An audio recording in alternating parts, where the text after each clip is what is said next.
بصراحة أكبر غلطة درتها في حياتي وثقت بزاف، ونظن بزاف ناس وقعوا في هذا المشكل. الناس النية أرواح ولية، الناس اللي يفتحوا قلبهم يحسبوا قاع الناس تبغيهم، يحسبوا قاع الناس قلوبهم صافية كيفهم، نتيقوا وماشي في واحد، في بزاف الناس نعطوهم قيمة ما عطيناهاش حتى لرواحنا.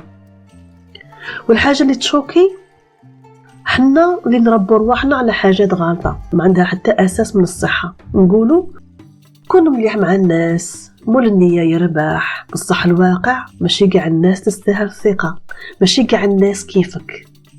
تعرفوا شحال قعدت باش عرفت باللي ماشي قاع الناس كيفي ودخلت في أزمة؟ علاش ماشي قاع الناس كيفي؟ علاش ما يبغولكش الخير كيما انت تبغي لهم الخير؟ على فيهم الشر؟ والله قعدت بزاف نسأل هاد الأسئلة، ونقول لكم الصح كنت نلوم التربية العوجة بين قوسين اللي تربيناها. تربينا لزمان ماشي هذا الزمان، تربينا نتعايشوا مع ناس ماشي مع هاد الناس. هاد الناس خاصك تكون كيفهم، خاصك تكون كيفهم باش تعيش معهم. المهم نرجعوا لكلامنا. الثقة حاجة كبيرة بزاف، ما لازمش نعطوها لأي كان، بصح حنا نديروا العكس، نبغوا ونوثقوا بسرعة، نهضروا على أسرارنا، نقولوا كلش نقولوا كلش ومن بعد نستغربوا كي نجرحوا وكاين ناس تدور علينا. المشكلة ما راهيش فيهم، المشكلة راهي فينا حنا. باش تحاول تبدل الناس تردهم يبغوك ويصونوك، راك غير تعمر في بيدهم وقعور. الغلطة فينا حنا لأننا نعطينا أكثر من اللازم في وقت قصير. نعطيك واحد المثال. تعرف واحد في أول أسبوع تقول له كلش، ومن بعد واللي يعرف نقاط ضعفك أكثر منك، ولا واحد تعاونه بزاف توقف معاه يعني بسرعة، ما عطيتش الفرصة لروحك باش تعرف هذا الإنسان على حقيقته، باش تجرب هذا الإنسان، ومن بعد أول فرصة يخليك ويسمح فيك، يتلاس طومبي. هنا نقعد نقولوا كيفاش صرا كيما هاك، علاش صرا كيما هاك؟ بصح الحقيقة هذا اللي كان لازم يصرا. شا بغيت يصرا حاجة أخرى؟ أسوأ إحساس ماشي كي يخونك شخص ما، أسوأ إحساس كي تكتشف باللي كنت غلط في تقديرك، كنت تشوف في حاجة قاع ما كاش منها، كنت داير في راسك أوهام هو قاع ما يشبش لهذيك الحاجة اللي كنت دايرها في راسك. كنت ساذج، كنت ساذج عليك نور. ثقة ماشي حاجة نعطوها، ثقة حاجة تتبنى.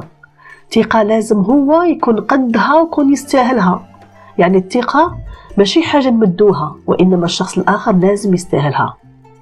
مع الوقت، مع المواقف، مع التجارب، اللي يبقى معك في وقت الشدة هو اللي يستاهل. وغادي يكونوا ناس قلال بزاف باش ما تنصدمش. اسمعني مليح، كون مليح بصح ما تكونش ساذج، وثق بصح بعقل، وما تعطيش قلبك كامل لواحد ما جربتش معاه الحياة. في الأخير ماشي لازم كل واحد يفهمك ويبغيك، ماشي لازم كل واحد تقربه منك. تعلم تختار قبل ما تندم. غادي خليكم هكا قبل ما نعطيكم ملحون، اسمعوا مليح. أكبر غلطة درتها وثقت بالخوف، فتحت قلبي قاع ونسيت الخوف. حسيت الناس كيفي صافيين من الداخل، ما حسبت باللي اللي يضحك لك يخبي شيطان مورا الوجه الدابل. عطيت بلا حساب وقلت عادي، واللي قدامي ياخد ويدي، غدوة يجي عليا الدور ونلقاه واقف جنبي بلا ما نحير. بصح نهار اللي طحت ما لقيت حتى يد تمدلي. وين راهم الحباب، وين راهم الصحاب واللي وجههم كان يضحك لي؟ تعلمت بصح كان الثمن غالي، غير الهم والغم اللي بقالي. كل شي تبخر في هذا الزمان اللي ما فيه امان. ثقة لازم تمدها بميزان، والغدار مهما طال الوقت يبان. وانتم اسكو مريتوا بحاجة كيما هذه؟ هل وثقتوا في الناس الغلط خلوا لي آراءكم في التعليقات. ما تنسوش بلي نبغيكم بزاف. كنتم مع قهوة وكلام.